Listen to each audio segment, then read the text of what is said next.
Nuestro seminario de este año tiene que ver con pensar el futuro y esto se torna más exigente, más necesario a la luz de los cambios que estamos viviendo en toda América Latina, en todo el planeta, pero particularmente en Argentina. Este, y más particularmente todavía a partir de los resultados de las elecciones intermedias del domingo pasado, que auguran un futuro distinto de lo habitual y que a varios de nosotros nos dan cierto temor, cierta prevención y agudiza y actualiza esta necesidad de imaginar futuros probables y factibles, sobre todo factibles. Para esto tenemos previsto en las próximas clases a partir de mañana y en adelante trabajar mucho sobre la construcción de esos futuros. Pero hemos invitado a Santi Laudat este, a que nos introduzca un poco en el tema de futuros posibles, etcétera, desde el ángulo prioritario para Santi. Eh, Santi es filósofo, es profesor titular en la Facultad de Trabajo Social de Introducción a la Filosofía, es un compañero de años en, en algunas redes, particularmente el inicio comenzó precisamente en la Cátedra Libre de Ciencia Política y Sociedad, cuyo antecedente, por otra parte, allí fue el comienzo de la relación, fue en lo que se llamó el espacio Barsaski, que es alguien que sí pensó en la formulación y la evaluación comparativa de futuros.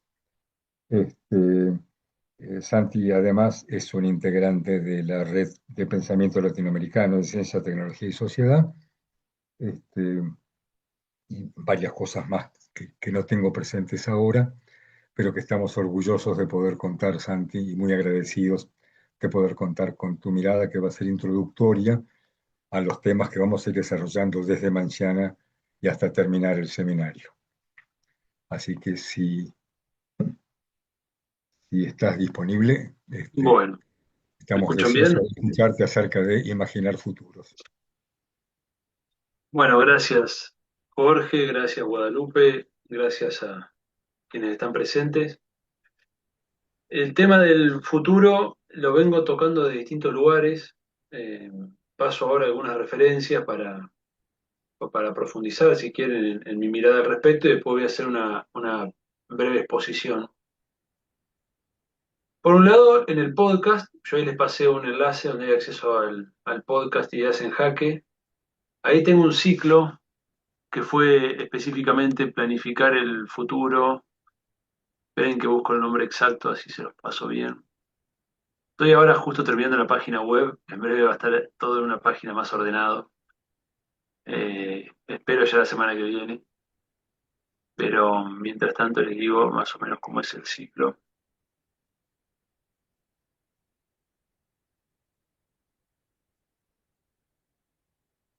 El ciclo se denomina Pensar la utopía, construir el futuro, ¿no? Está dentro del podcast Ideas en Hack, que lo van a encontrar ahí en los capítulos 54 a 57. Bueno, y ahí hay mucho de lo que Jorge fue introduciendo sobre nuevas derechas, reflexiones en relación con, bueno, formación de la opinión pública, humanismo, poshumanismo. Bueno, hay un montón de temas ahí que les pueden servir, que tienen que ver con temas de este curso, ¿no? Eso por un lado. Por otro lado, hace 2 o 3 años sacamos un librito digital por la editorial de la universidad que se llama Gestión, Planificación y Políticas Públicas. Jorge una vuelta me lo compartió, así que sé que lo tiene. Eh, Básicamente algunas entrevistas, 15 entrevistas a funcionarios, donde indagamos sobre estas cuestiones y algunos artículos originales que salieron para ese libro. Uno de ellos tiene que ver con la planificación del desarrollo durante los años del kirchnerismo, identificando ahí eh, virtudes y limitaciones, ¿no? Y después, más recientemente, también en el podcast trabajé la idea del proyecto nacional, pensar el proyecto nacional, hice un ciclo de 15 capítulos sobre eso. Y a partir de ahí, bueno, han surgido algunos textos de opinión, de análisis, que están también accesibles por internet. Y conformamos se formó un espacio de elaboración estratégica que se llama precisamente Escuela de Estrategia, en lo cual estamos trabajando ahora. Básicamente es un espacio de formación en materia estratégica entre compañeros y compañeras de distintos espacios políticos, digamos, que están preocupados por esta cuestión. Así que hay un recorrido en este sentido. Si bien mi especificidad académica tiene que ver más con la ciencia y la tecnología y con la filosofía de la liberación, viene siendo la cuestión del futuro, ¿no? Y cómo se construye un futuro deseable, una de mis preocupaciones centrales, ¿no? Así que supongo que por eso es que Jorge me ha invitado. Sin ser yo un integrante del gremio de los planificadores ni del gremio de los futuristas.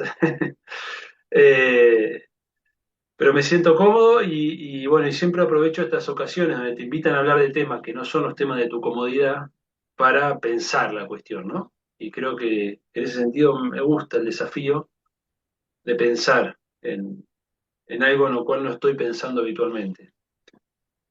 Hace poco igual hicimos también, estoy pensando ahora, un seminario de posgrado, Planificación y Gestión de la Ciencia y la Tecnología, con Julián Vilmes, donde tuvimos algunas clases también específicas sobre algunas de estas cuestiones, ¿no? Bueno, hecho ese pequeño preámbulo, el abordaje que pensé compartirles, o la reflexión que pensé compartirles abreva bastante la filosofía, ¿no? Un poco la historia, y tiene que ver con lo siguiente. Me pregunté cuándo comenzó la pregunta por el futuro. ¿Cuándo empezó el futuro a ser un problema? ¿Cuándo empezó el futuro a plantearse a la humanidad como una posibilidad? Y ahí aparece, por supuesto, esa gran palabra que es modernidad, ¿no? La modernidad es el tiempo en el cual la humanidad se propone la conquista del futuro, básicamente. Si el futuro es hijo de la modernidad. Podríamos decir incluso que antes de la modernidad, la concepción del tiempo dominante en las culturas premodernas, algunas de las cuales todavía subsisten, incluso podríamos ir más allá y ver si esta concepción que voy a describir ahora no está presente todavía, por ejemplo, bueno, en sectores populares, en sectores menos racionalistas, ¿no? Que lo que es, creo que somos hijos de la modernidad. Pero bueno, digamos que en la era premoderna, la concepción dominante del tiempo era la concepción circular. Una concepción fuertemente atada a los ciclos de la naturaleza. Básicamente, además, porque las sociedades premodernas son mayormente rurales. Bueno, el mundo fue mayormente rural hasta no hace mucho, ¿no? La modernidad y el capitalismo son un proyecto de urbanización. Ustedes lo trabajan esto mejor que yo, ¿no? O sea, van urbanizando el planeta a una escala inédita en la historia de la humanidad. Esto implica que hasta hace muy poco tiempo gran parte de la humanidad todavía vivía en contacto con la naturaleza y por lo tanto en contacto con los ciclos de la naturaleza que son muy evidentes, ¿no? Emergen a la observación de todos los pueblos, que es el ciclo de las estaciones, de la vida y la muerte, ¿no? De la semilla que se vuelve planta y luego germinan nuevas semillas y eso es un ciclo permanente, lo mismo con los animales, ¿no? Lo mismo con la tierra, hay una circularidad y esa circularidad uno lo encuentra en todas las cosmovisiones premodernas, ¿no? Desde el mundo griego hasta el mundo oriental y por supuesto el mundo americano. Hay ahí una anomalía que emerge en esa grosera unificación que estoy haciendo de un mundo premoderno, pero donde hay un punto en contacto, que es esta idea circular del tiempo, surge una anomalía fundamentalmente en la Mesopotamia, en la antigua Mesopotamia, que es la anomalía del pueblo judío, que luego va a decantar en el cristianismo, ¿no? Con una nueva concepción del tiempo que irrumpe ahí, que es la concepción del tiempo lineal, ¿no? ¿Por qué? Porque en el judaísmo, como primer monoteísmo, aparece la idea de una creación del mundo y un fin, ¿no? Un inicio y un fin, y una línea temporal de carácter lineal, que rompe con las concepciones cíclicas que eran dominantes incluso en los alrededores donde ellos se movían, ¿no? De hecho, eso va a generar muchos conflictos, básicamente porque el monoteísta no aceptaba que no se reconocía la existencia de un único Dios, ¿no? Es decir, el monoteísmo en ese sentido es mucho más intolerante que los politeísmos, por definición, ¿no? Uno ve, por ejemplo, en el mundo griego que toda ciudad tenía su estatua al dios desconocido. ¿Por qué? Porque el extranjero que llegaba a una ciudad griega, supongamos Atenas, podía rezarle a su propio dios en la estatua al dios desconocido, ¿no? Es decir, el politeísmo en ese sentido siempre fue más tolerante por definición, porque si vos concebís que es posible la existencia de múltiples dioses, no te va a afectar demasiado que haya uno más o uno menos, ¿no? En cambio, en la concepción monoteísta, exclusivamente vos podés aceptar la existencia de un único Dios. Es decir, el monoteísmo no es compatible con el politeísmo, ¿no? De hecho, si ustedes ven los primeros textos bíblicos, la lucha fundamentalmente es contra el politeísmo, ¿no? Es decir, la afirmación revolucionaria desde el punto de vista histórico que hace el monoteísmo es decir, bueno, que hay un único Dios. Bien, y somos el pueblo elegido, ese único Dios, etcétera, etcétera. Que va a dar lugar a una concepción del tiempo novedosa, que es una concepción del tiempo lineal. Que es la concepción del tiempo que luego va a sobrevivir a través del cristianismo en la modernidad europea, pero con una particularidad. La modernidad, como ustedes saben, da inicio a un proceso de secularización. Esa temporalidad lineal que está presente en el judaísmo y en el cristianismo hasta la modernidad es una linealidad mesiánica, es el tiempo de la espera mesiánica, es lo que Benjamin va a problematizar, ¿no? En sus famosos textos. El tiempo del Kairos, dice Benjamin, ¿no? Walter Benjamin, frente al tiempo Cronos, que es el tiempo terrenal, ¿no? El tiempo del Kairos es el tiempo de lo divino, de lo que irrumpe en la historia, del acontecimiento. Porque el tiempo lineal religioso, presente en el judaísmo y en el cristianismo, es un tiempo de carácter mesiánico, donde siempre puede interrumpir la mano de Dios con un milagro o la situación de espera de un Mesías cuya llegada es inminente. Fíjense los movimientos milenaristas, el Apocalipsis, que es una situación inminente recurrentemente en los movimientos religiosos, etcétera, etcétera, ¿no? Si no es una linealidad indefinida de un tiempo cronológico que se sucede sin más. Entonces tenemos con la modernidad la emergencia, dentro de esta tradición del tiempo lineal, la emergencia de un tiempo lineal secular, que va a ser el tiempo del Cronos, que va a ser el tiempo histórico tal cual lo entendemos hoy. Entonces tenemos, para sintetizar esta parte, tres concepciones del tiempo. Una que fue la más extendida en el mundo hasta la modernidad, y diría más, creo que fue la más extendida hasta no hace mucho tiempo. Creo que esto se quiebra hace muy poco tiempo en términos de la población mundial en su conjunto, por lo que les digo, ¿no? Hasta no hace mucho tiempo, la mayor parte de la población mundial era todavía campesina, ¿no? Y esto indica una concepción claramente circular del tiempo, ¿no? Pero bueno, digamos, tenemos una primera concepción circular, una segunda concepción que le vamos a llamar el tiempo mesiánico o el tiempo del acontecimiento, que es lineal, pero de carácter religioso, donde el centro no está en el humano, sino que el centro es parte de un modelo teocéntrico, ¿no? Donde el centro está en Dios, y es un tiempo donde en definitiva Dios se manifiesta. Dios se manifiesta a través de la creación, en el caso del cristianismo a través de enviar a su Hijo, en el caso del judaísmo también y del cristianismo a través de milagros y de apariciones y de ángeles. Sí, es un tiempo que está mediado por lo religioso, ¿no? Esto, por ejemplo, Juan Carlos Escanone, gran teólogo latinoamericano, lo va a llamar el tiempo del acontecimiento, ¿no? El acontecer. Mientras que el tiempo circular va a ser el tiempo del estar en Kush, por ejemplo, ¿no? El tiempo del estar, el tiempo del acontecer, y el tiempo del ser va a ser el tiempo por excelencia de la modernidad secular. Donde el ser mira hacia el futuro, ¿no? Ahí está el debate de Kush entre ser y estar. Donde el ser es ser alguien, ser es ser algo. Siempre somos inacabados y nos realizamos en definitiva en un futuro por conquistar. Eso es la modernidad. La modernidad es un gran proyecto en el sentido más estricto del término. Hasta antes de la modernidad, en cierto sentido, no vivíamos en el tiempo histórico, esto ha sido trabajado, ¿no? Por muchos autores. El propio Versace, en Estilos de Pensamiento, en Ideas para una Filosofía Constructiva, texto del año 76, texto muy lindo, muy denso en su profundidad, pero hablar de distintos estilos de pensamiento. que si ustedes se fijan corresponden más o menos con estas temporalidades o estas concepciones del tiempo. Quiero decir, en el siglo XIX recién la humanidad fue capaz de pensar en términos genéticos, dice él. Genéticos entendido como los procesos, la evolución, pensar el cambio, ¿no? Y él ahí piensa la dialéctica y piensa, va a pensar un poco más después, ¿no? La epistemología genética, el cambio histórico, ¿no?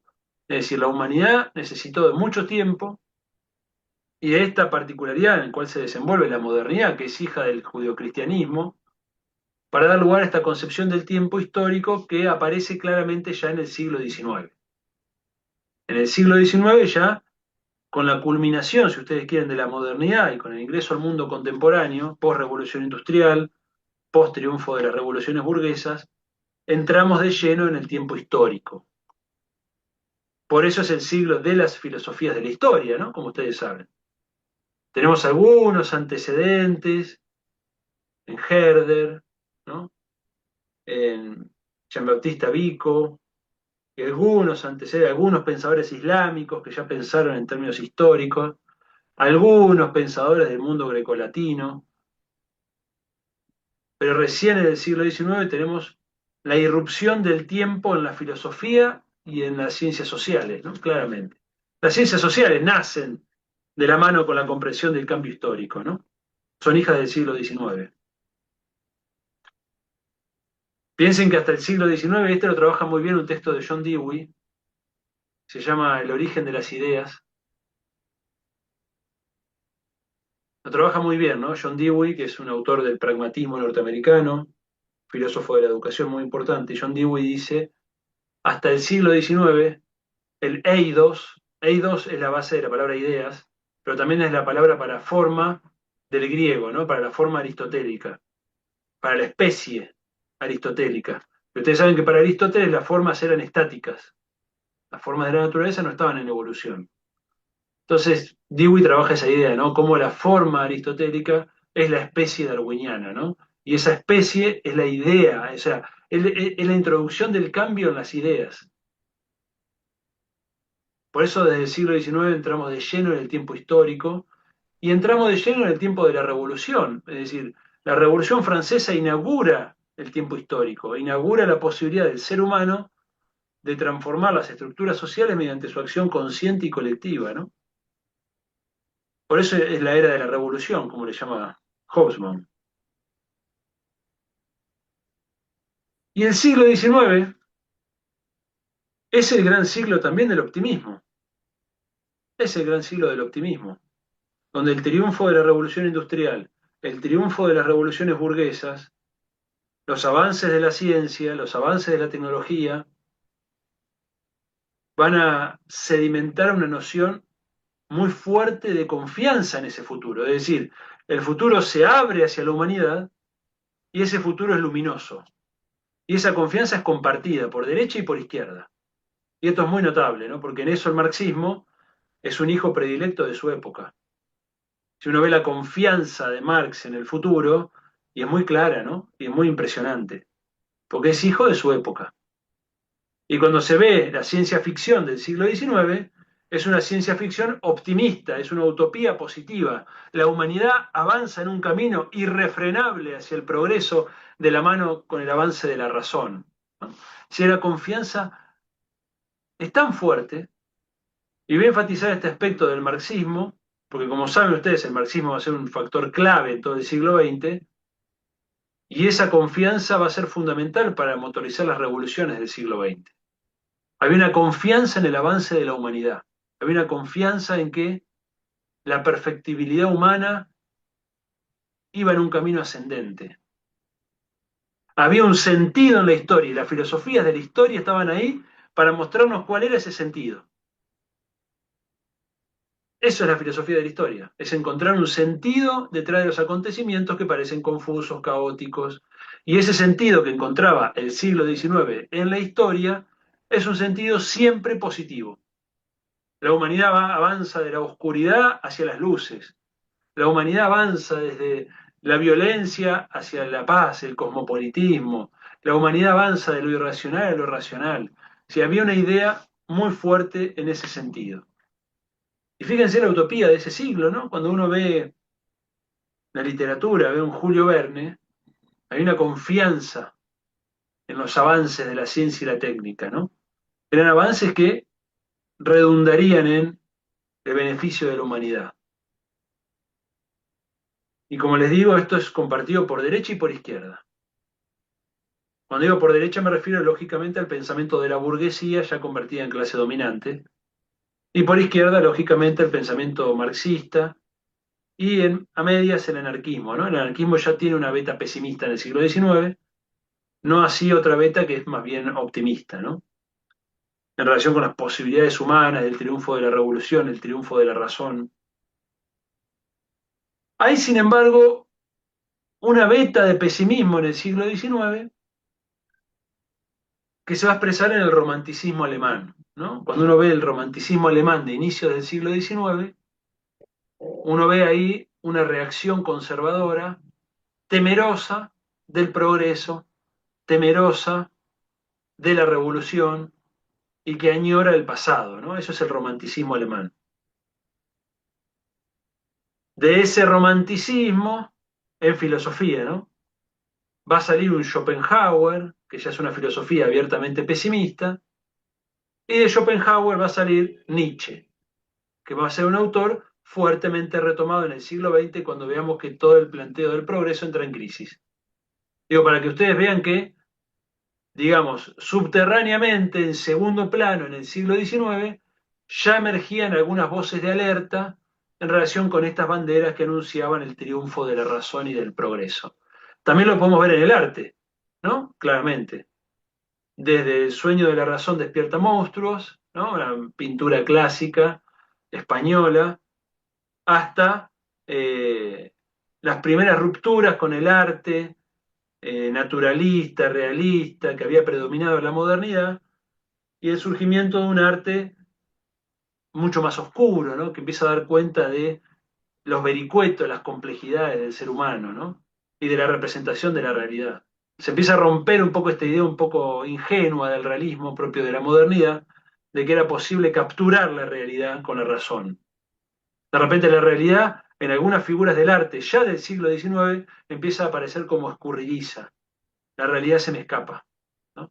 Y por supuesto, ya en el quiebre de entre el siglo XIX y XX tenemos a Freud, ¿no? Ni más ni menos. Entonces tenemos algunos antecesores de lo que vamos a anunciar en el siglo XX. En materia de arte y de pensamiento, uno puede ver en el siglo XIX que ya había luces que señalaban, no sé si luces rojas, pero luces amarillas, que le decían a esta luz verde en el cual estaba todo el discurso oficial, digamos, que le decían, che, pero miren, ojo, que la cosa no es tan sencilla ni tan lineal, ¿no? Atenti. Esto es lo que Ricoeur en el siglo XIX, XX va a llamar los filósofos de la sospecha, ¿no? Nietzsche, Freud y el propio Marx como un gran filósofo de la sospecha, que van a empezar a sospechar de estas virtudes del progreso. En el caso de Marx, Ricoeur lo destaca en relación con la descripción que Marx hace del fetichismo de la mercancía. No me quiero ir por las nubes porque ya nos correríamos mucho del eje, pero no es en relación con la concepción de revolución de Marx, que es muy optimista, sino en relación con ciertas limitaciones cognitivas del ser humano, ¿no? O sea, cierta incapacidad del ser humano para captar la realidad tal cual es.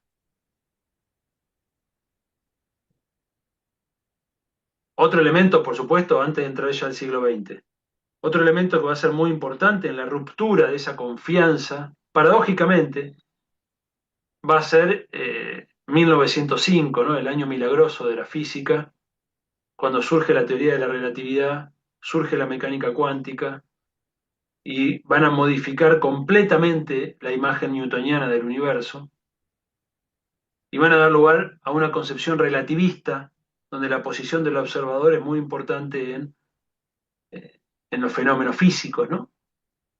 Si ese cambio va recién a dar sus resultados y sus consecuencias en el siglo XX, pero está justo en el quiebre, ¿no? Entre el XIX y el XX.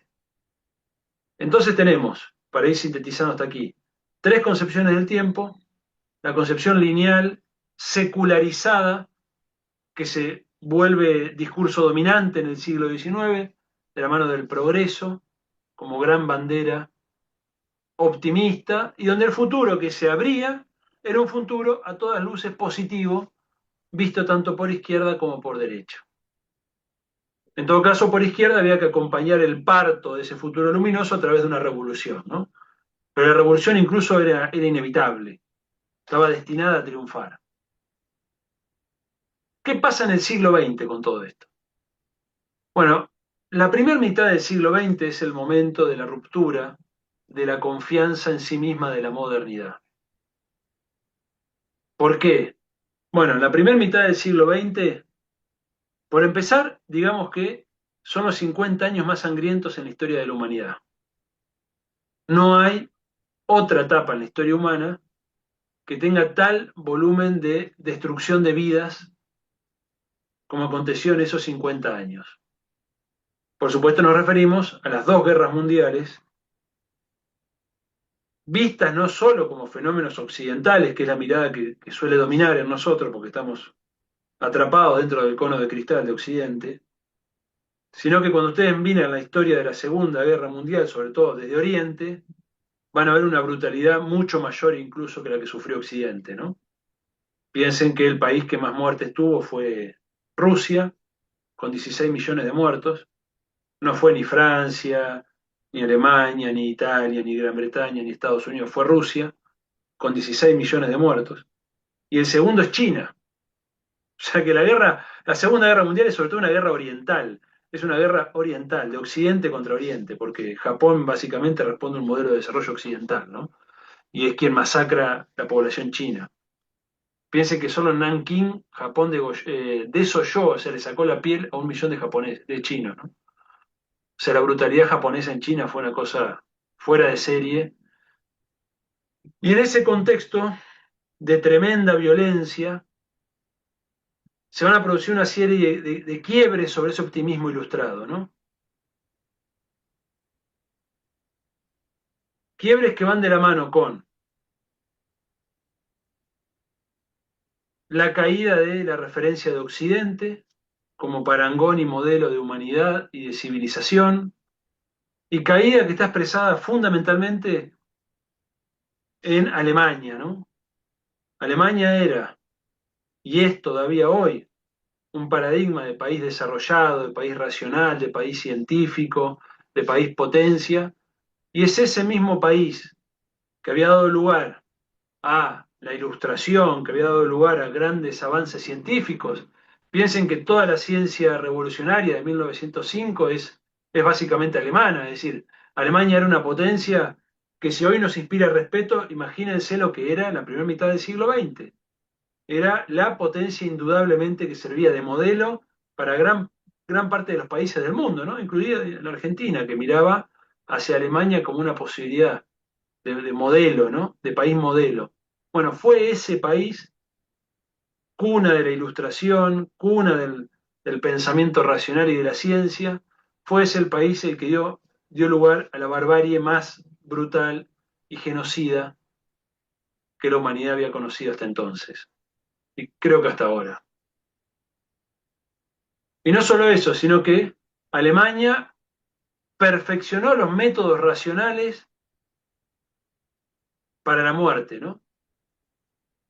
¿Se entiende? Porque el holocausto nazi y su maquinaria de guerra utilizó métodos absolutamente racionales, planificados. Es decir, que la razón y el racionalismo mostraban aquí su peor rostro, ¿no? La posibilidad de usar medios absolutamente racionales para fines completamente irracionales. Entonces esto produce una crisis muy profunda en términos filosóficos, muy profunda, en términos morales, se hacía necesario refundar una moral. Yo ya no podía creer en el viejo Kant, yo ya no podía creer en esos maestros de virtud o maestros de racionalismo luego de que la consecuencia de sus filosofías fue el nazismo. Entonces empieza a haber toda una crisis que se expresa en la fenomenología, la hermenéutica, el existencialismo, que tiene que ver con buscar las bases para una nueva filosofía. Se había acabado la modernidad filosófica. Ya la idea cartesiana no cerraba, hacía falta pensar de un nuevo modo de la realidad y encontrar nuevos fundamentos para la moral. Una crisis filosófica, una crisis moral, una crisis política, porque los modelos políticos del liberalismo habían fracasado. Fueron sociedades formalmente liberales, con democracias burguesas, que se nos prometió después de la Revolución Francesa, que eran el modelo a seguir, habían sido esas democracias las que habían permitido el ascenso de un régimen totalitario como el de Hitler o el de Mussolini. Entonces tenemos crisis políticas, crisis moral, crisis filosófica, crisis de confianza en el futuro deja de ser visto como algo luminoso, como un progreso inevitable, y de repente el futuro, porque el presente así lo había enseñado, podía ser negro, podía ser oscuro, y esto se va a acentuar, por supuesto, en la Guerra Fría. En la Guerra Fría, recuerden que luego de la bomba atómica de Estados Unidos creyó que tenía el predominio asegurado por largo tiempo, y en solo 3 años la Unión Soviética desarrolla su propia bomba atómica. Con lo que entramos en la era nuclear, la carrera armamentística y la doctrina de la destrucción mutua asegurada, que implicaba que cualquier país que atacara al otro, automáticamente los sistemas defensivos eliminaban a su contrincante, ¿no? Destrucción mutua asegurada, DMA. Esta doctrina de guerra implicaba básicamente que la humanidad estaba al borde del apocalipsis nuclear. Esto se ve en películas clásicas, ¿no? Como la de Stanley Kubrick, ¿no? Gran película, Doctor Strangelove. Es muy buena para ver el grado de locura al que se había llegado, ¿no? Porque en definitiva, toda la humanidad pendía de un hilo, pendía de que cada responsable de cada arsenal de cohetes de la Unión Soviética y de Estados Unidos fuera responsable y racional. Porque si hubiera uno que fuera un loco, te conduce a la humanidad a su extinción, ¿no? O sea, si un mecanismo defensivo de los controles internos fallaba, la humanidad quedaba extinta por sistemas automáticos de defensa. Si la humanidad estuvo realmente al borde de una catástrofe, ¿no? Bueno, tuvo la crisis de los misiles, etcétera. Entonces, el futuro deja de ser visto como algo naturalmente positivo, progresivo, y empieza a aparecer la fantasía apocalíptica. Uno ve la ciencia ficción de los años 50 y es una ciencia ficción apocalíptica. Ahí está ¿cómo es el norteamericano que es tan bueno? De las ovejas sueñan, ¿cómo es? Sueñan con robots, ¿no? Los robots sueñan, algo así.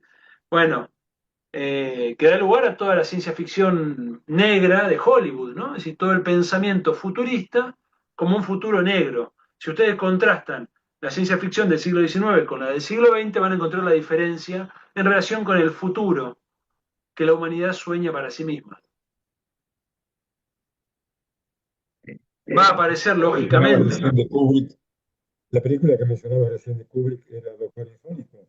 Sí, la de Kubrick sí, y después está este autor de la ciencia ficción, creo que ese apellido Kirk, ahí está, Sueñan los androides con ovejas eléctricas, ahí está. Es un clásico. Y de ahí da lugar a una serie de películas de Hollywood que retoman ese tópico, pero que está presente, ¿no? Bueno, va a estar en Huxley, en un montón de autores distópicos de la época. Si la distopía como posibilidad de pensamiento tiene que ver con estas circunstancias. Uno tiene que ver por qué se puede denunciar un discurso. Bueno, se denuncia en estas circunstancias. Y en estas circunstancias tiene efecto y tiene impacto, porque ya hay autores distópicos en el siglo XIX, pero como la época era optimista, era progresista, la época iba para otro lado, esos autores no tienen demasiado impacto, ¿no? Son autores que se anticipan a su época. Uno lo ve, por ejemplo, en Kierkegaard, ¿no? Kierkegaard muchas veces presentado como el primer existencialista. Pero claro, Kierkegaard en el siglo XIX no tuvo impacto, porque su pensamiento, que es un pensamiento efectivamente de muchos rasgos existencialistas, la náusea, la falta de sentido, Kierkegaard estaba en una época profundamente optimista, entonces no tuvo impacto. Después en el siglo XX es recuperado por los existencialistas como como una anticipación. Los distópicos, en cambio, son autores que impactan, ¿no? ¿Por qué? Porque la época es distópica. Entonces, las promesas de la modernidad, y este creo que es el concepto que es importante, entran en crisis. No puedo dejar de mencionar el ambientalismo, por supuesto, ¿no? Años 60. En los 60, desde Primavera Silenciosa de Rachel Carson hasta bueno, ya la conferencia de Estocolmo, inicio de los 70, cuando ya se institucionaliza la cuestión ambiental, va a emerger también como una gran amenaza sobre la humanidad. Es decir, la humanidad empieza a tomar conciencia muy gradualmente y lamentablemente todavía muy por debajo de lo que deberíamos hacerlo. Empezamos a tomar conciencia del efecto destructivo de sociedades basadas en el productivismo de un lado y el consumismo del otro, ¿no? Es decir, exceso de producción y exceso de consumo, deteriorando la naturaleza, el clima y el entorno que nos rodea, ¿no? Entonces, fíjense, ambiente como amenaza, ciencia y tecnología, que pasaron de ser los sinónimos prácticamente del progreso en el siglo XIX y del avance de la razón, a ser algo que produce miedo. Las bombas atómicas como ejemplo máximo, pero no es lo único, ¿no? Tenemos la guerra química, la Primera Guerra Mundial, o sea, ya venía, ¿no? La guerra biológica, la utilización de la tecnología para la destrucción. Todo esto va a hacer que en los años 50 y 60 haya una ruptura de la confianza en la ciencia. Incluso en términos epistemológicos uno ve eso. Se rompe el paradigma positivista que era dominante hasta los 30 más o menos, ¿no? La idea positivista de que era posible una reconstrucción racional de la realidad, todo eso colapsa en los 30, ¿no? Ya a partir de ahí nadie se lo plantea. Empezamos a tener una mirada mucho más relativista en muchos sentidos, ¿no? Estos múltiples crisis que se van produciendo, creo yo que no han sido superadas. Creo yo que no han sido superadas. En los años 50 y 60, este es el caldo de cultivo del cual va a emerger la futurología francesa, ¿no? Los estudios prospectivos, del cual va a surgir la futurología norteamericana con el Club de Roma, en el cual va a surgir la futurología latinoamericana como respuesta al Club de Roma, pero también toda la reflexión que hay en América Latina sobre proyectos nacionales, donde fíjense que ya no es el planteo de la revolución tal cual la pensó el marxismo, que fue muy importante, ¿no? En su capacidad revolucionaria, porque efectivamente logró transformaciones políticas en muchos países del mundo, ¿no? Pero ya no se basa en la misma confianza, ¿no? Uno ve proyectos nacionales y ya hay distintos proyectos en disputa, no es que hay uno que por ley de la historia se va a imponer. Cuando uno ve el marxismo dialéctico a la soviética, uno ve que hay una idea de una ley de la historia que avanza y que definitivamente va a triunfar, ¿no? El proletariado con su misión histórica y las contradicciones del capitalismo irresoluble darán por lugar el triunfo definitivo O sea, a nosotros nos cuesta pensarlo, pero es casi es una ley natural, ¿no? Es decir, el materialismo dialéctico lo plantea en esos términos. Cuando uno ve ya la reflexión de los 60 en América Latina, ya no es esa la reflexión. En parte porque ya estaba en crisis ese marxismo, más estalinista si ustedes quieren, ya en los 50 entra en crisis, ya empiezan los marxismos occidentales a problematizar esto, pero además porque desde América Latina, si bien hay grupos, por supuesto, más de vanguardias armadas, que tienen una concepción muy ciega en el sentido de que el triunfo era inminente, ya no es la concepción dominante. Y más bien aparece esto, ¿no? Hay proyectos en disputa. Y se trata, como dice Varsavsky, de darle viabilidad al mejor proyecto, ¿no? Pero ya no hay una inevitabilidad en la historia. Ya no hay una inevitabilidad en la historia. Incluso en términos filosóficos, y esto ya es la posmodernidad, se rompe la idea de un sentido en la historia. La posmodernidad rompe con esta idea. No así Varsavsky y otros autores, ¿no? Que uno de Varsavsky, estilos de pensamiento, hay como una evolución de estilos, de menos a más, si ustedes quieren. En cambio, la posmodernidad, ya más propia de los 70, 80, ya va a plantear directamente, la historia no tiene ningún sentido, no va hacia ningún lado, no hay un antes y un después. Y con esto voy a la última etapa de mi reflexión. Con la posmodernidad, que es la contracara del neoliberalismo, del capitalismo globalizado digital, con la posmodernidad, el capitalismo renuncia al futuro claro, y se afirma en un eterno presente. claro, claro, claro. Y empieza a operar a través de un modo nuevo, esto lo analiza muy bien Deleuze, empieza a operar básicamente a través de la captura del deseo, ¿no?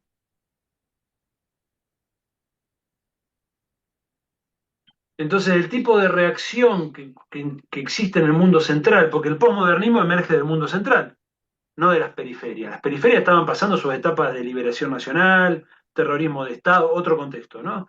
La posmodernidad es hija del hipismo, de la contracultura, de la resignación de esa juventud crítica, una juventud de izquierdas, pero de Europa y Estados Unidos, en países donde no hay margen para la revolución, porque está todo conquistado, países muy desarrollados, con altísimos niveles de ingresos. Entonces la reacción contracultural la ven en Pink Floyd, la ven en John Lennon, digo Lennon para no ser los Beatles, sino porque Lennon tiene esa deriva más crítica, la ves en toda esa contracultura punk, rock. Es una contracultura ¿qué es eso simplemente, ¿no? Que no tiene capacidad de revolución, no se propone revolucionar la sociedad mediante la toma del poder político, sino que es un modelo contracultural que reacciona hacia una sociedad de consumo que rechaza, hacia un mundo militarista que rechaza, hacia un imperialismo incluso que rechaza, pero afirmando en un eterno presente, ¿no? Experimentación con drogas, vidas en comunidades, aislamiento, ir a los márgenes para aislarse. Entonces aparecen eh, la búsqueda de pequeños nichos de salvación. Eso es la posmodernidad. Se abandonan los grandes relatos, se abandona la idea de la revolución, se abandona la idea del futuro en pos de un eterno presente.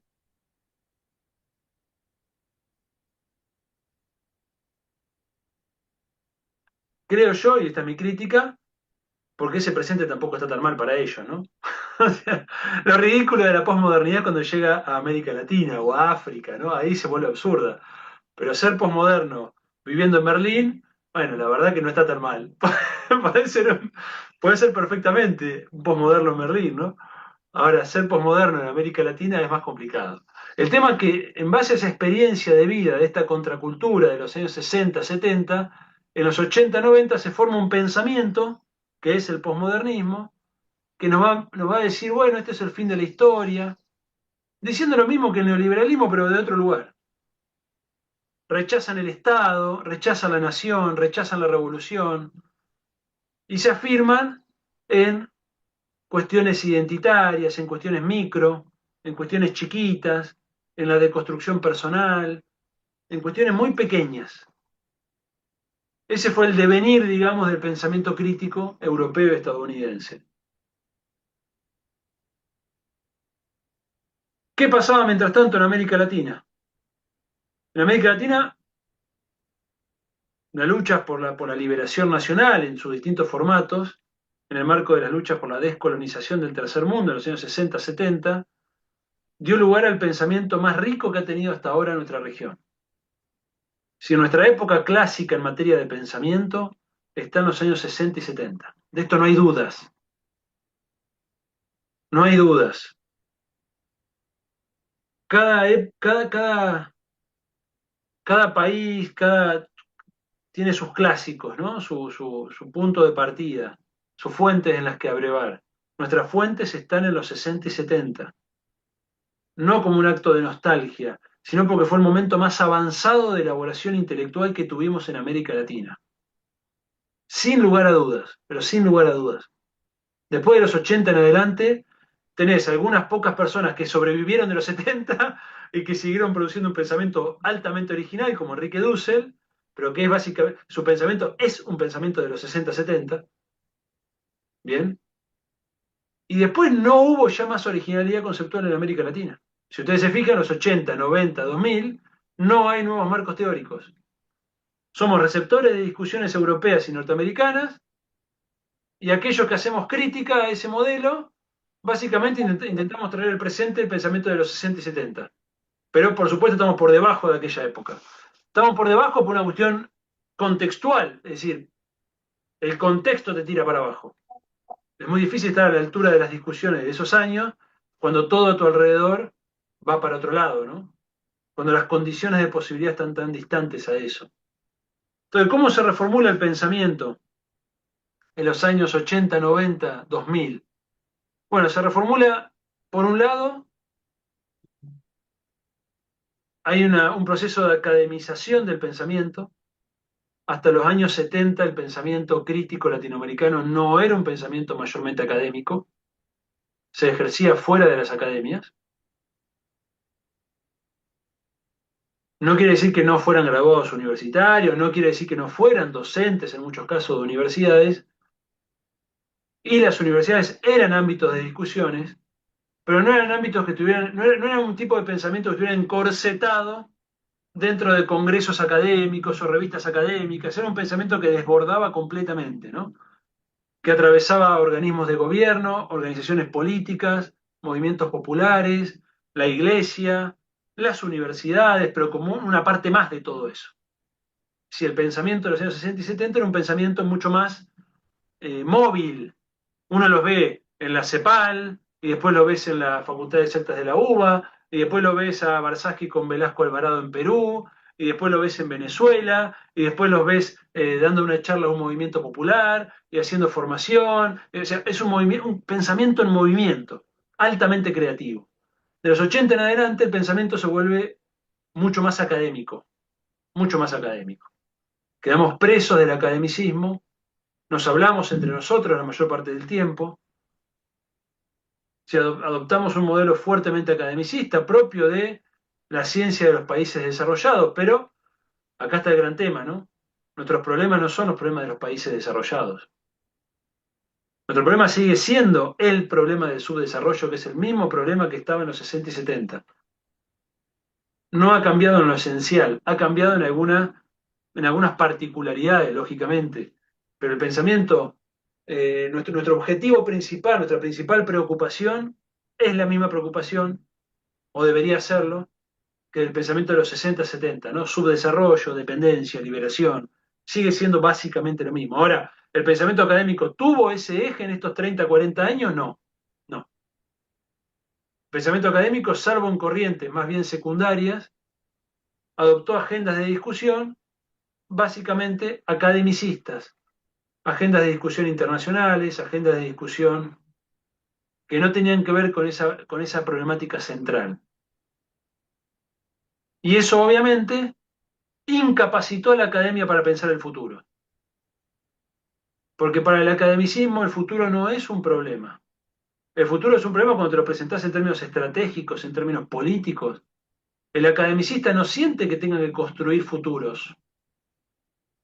Siente en todo caso que va a trabajar, investiga un tema, normalmente un micro tema, publica, va a un congreso, y su vocación política en todo caso la hace por fuera, como un ciudadano más, que va y vota, ese es su tipo de vínculo. Entonces no hay una pregunta por el futuro en la academia. Es muy marginal, muy marginal. Incluso diríamos que hay una incapacidad en el pensamiento academicista de pensar el futuro, de comprender que el futuro es parte del problema que tiene que trabajar.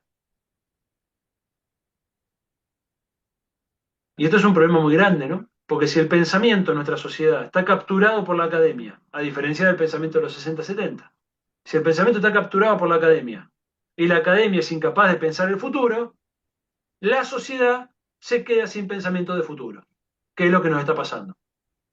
La política, que tanto nos enoja muchas veces porque vemos discursos vacíos, tiene que ver con eso también. Por eso yo digo, ¿dónde está la autocrítica de los intelectuales? ¿Dónde está la autocrítica de los intelectuales? Nosotros como intelectuales, profesionales del pensamiento, nos pagan para esto. ¿Estuvimos a la altura de proponer un futuro a nuestras sociedades? ¿Hicimos la tarea? ¿Cumplimos? Porque estamos todos en la primera línea pegándole a los políticos, ¿no? Y mirá, este no tiene proyecto, mirá, aquel es incapaz de decir dos palabras. ¿Y los intelectuales dónde estamos construyendo programa? ¿Dónde estamos construyendo proyecto nacional? ¿Qué imagen de futuro le estamos yendo a ofrecer a esa clase política que tiene un montón de quilombos que resolver? Entonces yo creo que es preciso que la Academia Latinoamericana haga una profunda autocrítica en su rol en relación con sus propios países. Creo que hemos abandonado el futuro, en parte por la adopción de temas de agenda europeos norteamericanos, por lo tanto adoptamos discusiones que no son la discusión central de nuestro país,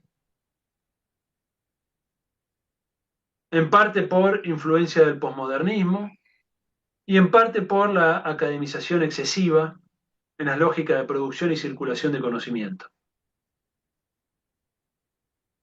Cuando el futuro irrumpió, estoy hablando del año 2000, con el fin del neoliberalismo, los movimientos populares, la irrupción plebeya en América Latina, no surgió del ámbito académico, disculpen que les diga, pero la academia no estaba ahí siendo pionera del pensamiento, vanguardia de la crítica social, ¿no? Es decir, no hubo un Forja, como fue Forja en Argentina en los años 30 para lo que fue el peronismo en los 40, ¿no? Si no hubo un pensamiento que anticipara los acontecimientos generando un programa de acción. Y lo que tenemos es una gran originalidad de un conjunto de políticos, básicamente, que son los que condujeron un proceso que permitió ampliación de derechos, etcétera. Pero si uno ve la producción intelectual, no estuvo a la altura de esos procesos de cambio. Salvando a García Linera, que fue el único que tenía un poco una doble faz, ¿no? De político y de intelectual, prácticamente no tenemos producción intelectual que acompañe esos procesos políticos a la altura de los desafíos de esos procesos políticos. Y creo que parte de las limitaciones que experimentaron tiene que ver con eso. Mientras tanto, por derecha, se produce, sobre todo a partir del año 2008, la crisis del globalismo norteamericano. El globalismo es el proyecto geopolítico, geoestratégico de una fracción de las clases dominantes norteamericanas, ¿no? La fracción del Partido Demócrata. A partir del 2000, 2010 aproximadamente, esa fracción, que era la dominante, que era la fracción del capital financiero, que era la fracción del capital financiero norteamericano, digo, ¿no? Que era la fracción que impulsaba la construcción de un ejército global como la OTAN, que impulsaba una agenda de discusiones a través de organismos internacionales. Ese modelo globalista empieza a ser puesto fuertemente en discusión de la mano de el ascenso de China, ¿no? Si la irrupción de China y la incapacidad del globalismo para frenar el ascenso de China, sumado a las tensiones internas que brotan en Estados Unidos por dificultades cada vez más evidentes, ¿no? Para sostener su modelo de vida, van a provocar un resurgimiento americanista en los Estados Unidos, ¿no? Que es Trump, básicamente. Estados Unidos está hace 15, 20 años entrampado en una lucha entre americanistas y globalistas. La irrupción del americanismo va a implicar el resurgimiento de un conjunto de discursos que habían quedado sepultados por el globalismo. Básicamente, los discursos de derecha que hoy estamos viendo en el mundo. El globalismo era incapaz de hacer un discurso anti-inmigratorio, racista. Bueno, Trump viene y te expulsa a los migrantes, ¿no? Si el americanismo es una reacción neoconservadora de un sector de las clases dominantes estadounidenses, fundamentalmente referenciadas en el Partido Republicano, que tienden a favorecer el capital industrial estadounidense y que revivan discursos de carácter más bien tradicionalistas, racistas, que no es que son peores que los globalistas, ¿eh? Son dos estrategias distintas que tenemos que entender para ver cómo actuamos desde América Latina, pero no hay uno mejor que el otro, ¿eh? De hecho, los globalistas han sido mucho más belicosos, mucho más guerreristas, mucho más intervencionistas que los mismos republicanos, ¿no? Porque el republicano a la Trump, en definitiva, no quiere gastar en guerras extranjeras, no le interesa. Es otro el modelo, es otro el modelo. Por eso Trump desfinancia organismos internacionales, exige a Europa que se haga cargo de la OTAN, ¿no? Es decir, hay un retraimiento sobre los Estados Unidos, ¿no?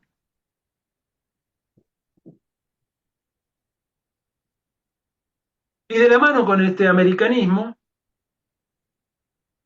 vemos resurgir, y es muy notable esto, un proyecto de futuro anclado en un pasado dorado, ¿no? Eso es Trump. El MAGA, el lema MAGA de Trump, Make America Great Again, hacer a Estados Unidos grande de nuevo, es un lema muy potente, ¿no? Porque tiene una imagen de futuro, hacer a Estados Unidos grande, de nuevo, ¿no? Es decir, retomando una imagen del pasado, que es un tipo de temporalidad, que es la temporalidad que Benjamin, por ejemplo, describe para la revolución, ¿no?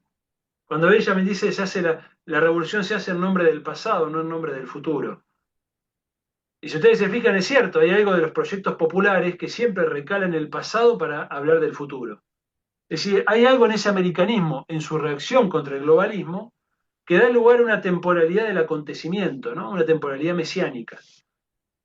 Es muy notable esto, es muy notable, porque no por casualidad esta nueva derecha tiene componentes fuertemente religiosos. Uno lo ve en Bolsonaro, lo ves en Milei en Argentina, ¿no? Las fuerzas del cielo.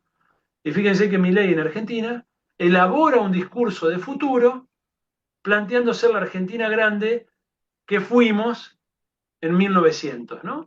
O sea, es la misma circularidad hacia adelante, como un movimiento en espiral, que es el tiempo mesiánico, que siempre fue el tipo de temporalidad que la izquierda se propuso. Por eso quedamos tan descolocados en este momento histórico. ¿Por qué? Porque de este lado tenemos un pensamiento encorsetado en el academicismo, que no está acostumbrado a pensar el futuro, ni construcción de futuro, proyectos populares que vienen con contradicciones internas, que son incapaces hasta ahora de decir, vamos hacia allá, mi futuro está allá, y más bien tratan de reivindicarse desde un pasado, volver a la década ganada, volver, ¿no? Volveremos, etcétera, etcétera. Tenemos un globalismo que todavía existe, por supuesto, que sigue en una matriz eh, de eterno presente, una matriz, incluso ahí hay que hablar un poco de transhumanismo, pero no me quiero ir por las ramas, como expresión de futuro del globalismo, y una matriz emergente que es la de esta nueva derecha, que es la única en definitiva que está siendo capaz de hablar de futuro en nombre de esa recuperación de un pasado dorado, ¿no? Creo que este es un poco el panorama en el cual nos estamos desarrollando en la actualidad. El gran desafío, y con esto cierro, por eso estoy trabajando en esa sintonía, digo en mis trabajos de difusión y todo, el gran desafío es hablar de futuro nosotros, ¿no? Creo que ese es el gran desafío que tenemos. Creo que no tenemos futuro si no hablamos de futuro. Si el futuro no se decanta naturalmente, tenemos que hablar de futuro, hacernos cargo del futuro, proponernos una utopía acorde lógicamente a los tiempos que existen, pero la utopía básicamente es una utopía de valores antes que de programas de gestión. Eso es otro orden de la reflexión. Eso hace a los medios, pero las utopías son de valores en definitiva. Yo creo que la lucha hoy contra la brutalidad de este proyecto que está emergiendo, ¿no? De las derechas y del globalismo también, con el transhumanismo, ¿no? Contra la brutalidad de que ambos son proyectos de deshumanización. El transhumanismo porque propone directamente abandonar la especie humana, ¿no? Y transmutar en una especie nueva de carácter digital. O sea que es un proyecto abiertamente antihumanista, ¿no? De deshumanización. Es el proyecto de Google, ¿no? Y de Silicon Valley. Y los americanistas, porque rompen con patrones de solidaridad universal propios del humanismo, ¿no? Endiosan al dios dinero, ponen el lucro en el medio, como aquello a lo cual se le debe rendir culto, la riqueza, la fama, es decir, expresa lo más degradado del capitalismo, ¿no? Es un futuro netamente capitalista para aquellos que se salven, que sobrevivan. Y esto tiene un carácter muy religioso, porque si ustedes se fijan en la teología protestante, que esto está en la base del neoliberalismo, esto lo analiza muy bien Franz Hinkelhammer. Lean a Hinkelhammer, que es un tremendo autor, en los años 80, crítica de la razón utópica. Hinkelhammer demuestra que en el discurso de Ronald Reagan en los años 80 hay un fundamento fuertemente religioso de carácter protestante, ¿no? Que es básicamente una reformulación de la tesis de Weber. Pero donde básicamente, ¿qué dice la mirada protestante? Bueno, a diferencia de la idea del libre albedrío, más bien del ámbito católico, el protestantismo recupera la idea de la predestinación, ¿no? Vos estás predestinado. Y los que se salvarán están predestinados. Reagan hablaba de la montaña, ¿no? De llegar a la montaña. Esto lo analiza Hinkelhammer. Y en Milley, las fuerzas del cielo, ¿no? Ir a la conquista de ese bien material que me propongo, que es una cosa que trabajan mucho las iglesias evangélicas, ¿no? La idea de que de la conquista, ¿no? Conquistar un bien como objetivo. Y que si en la medida que conquisto yo ese bien, en la medida en que alcanzo la riqueza, es una señal de estar entre los elegidos. O sea, se rompe la idea universalista que sobrevivió más en el catolicismo, ¿no? Por eso en el catolicismo te puede emerger un Francisco, porque tenés más una idea universalista. No hay una idea de predestinación en esa teología, ¿no? Por eso en general las teologías protestantes no tienen mucho, no le dan mucha importancia a la solidaridad o a ese tipo de valores, ¿no? Se le da más importancia a el deber, ¿no? El cumplimiento, el desarrollo del oficio, ¿no? Las conquistas que uno alcanza. Son teologías más individuales, más de la prosperidad como signo de ser elegido de Dios. Son predestinacionistas, ¿no? Básicamente. No todas, sea claro, pero las que están influenciadas básicamente por el calvinismo y tienen esa mirada, ¿no? Entonces tenemos un proyecto de deshumanización del transhumanismo globalista, un proyecto de deshumanización donde solamente algunos son humanos, los que se salvan, el resto no me importa, no es asunto mío, no se habrán esforzado lo suficiente, ¿no? Es decir, no tengo ninguna responsabilidad sobre ese otro. Y otro proyecto, que creo que es el proyecto que se encarna en los pueblos, en los movimientos populares, en la vieja tradición del socialismo y en la vieja tradición del cristianismo y en la vieja tradición del justicialismo y de todos los sismos que han intentado generar proyectos de igualdad y de justicia social y de amor por el prójimo y de cuidado de un otro y todos esos proyectos creo que son proyectos de humanización, ¿no? Que hoy nos damos cuenta que la lucha se desenvuelve en esos términos. Humanismo versus deshumanización. En cualquiera de los otros dos proyectos gana la deshumanización. En la posibilidad de construir un futuro más amigable para la humanidad, donde primen determinados valores, está la posibilidad del ascenso de estos movimientos, ¿no? Si no, no hay margen para eso.